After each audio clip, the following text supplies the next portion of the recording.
Super Serena, Queen of Flowers, Miss International Queen, Philippines, Miss Los Angeles Pride, runway model, an actress in the US, breadwinner of the family, maganda, but there's something different from him. Sabel Gonzalez, yan ang bansag ng mundo sa akin noon. Subalit sa kabila ng fame, hindi nila alam na may tinatago pala akong sekreto ng aking nakaraan. I was sexually abused when I was 6 years old.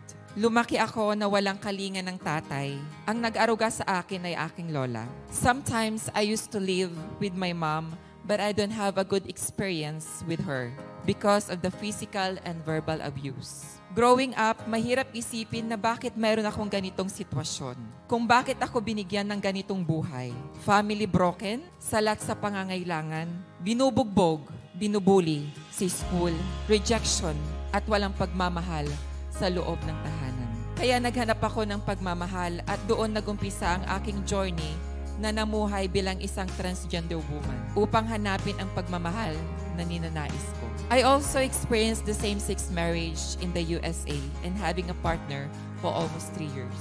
But despite of this achievement, why I'm still broken and feel empty, deeply inside in my heart, in my inner being, I ask God, what is the purpose of my life living in this world? Back 2018, I personally encountered the Lord in my life. I became a Christian and I had the chance to serve and work full-time in the ministry. Sharing my life testimonies every churches and showing to people that I am a man now physically. I thought that I am totally healed and portraying a good example of being a Christian na dumating na rin ako sa point sa pagiging self-righteous. But deep inside in my heart, there are struggles that I'm afraid to tell to anybody, even in my small group and the group leader, dahil merong pressure and in denial.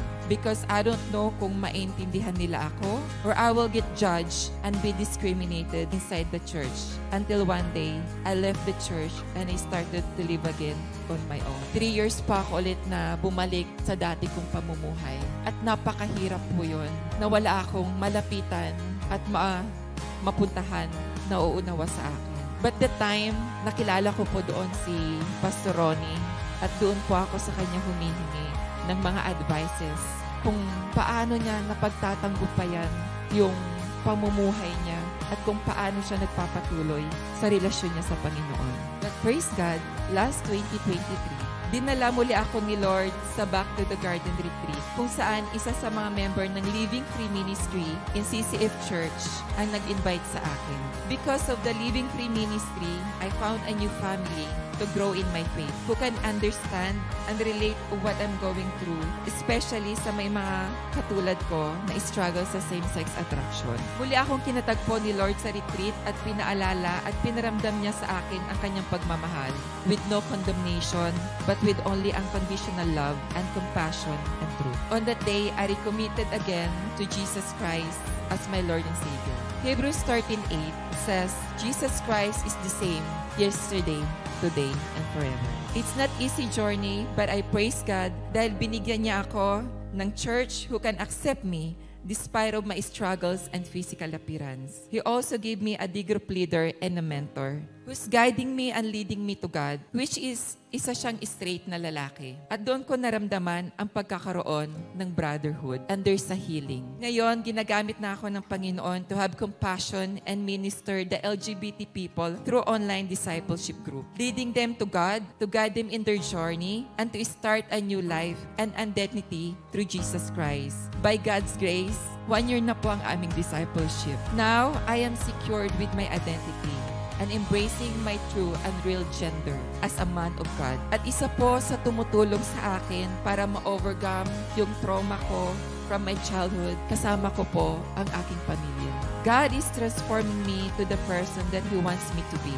Not there yet, but I have faith that He will accomplish His plan for my best and for His glory. Lately, we went to Thailand at doon po kami nagkaroon ng fellowship with the other nations.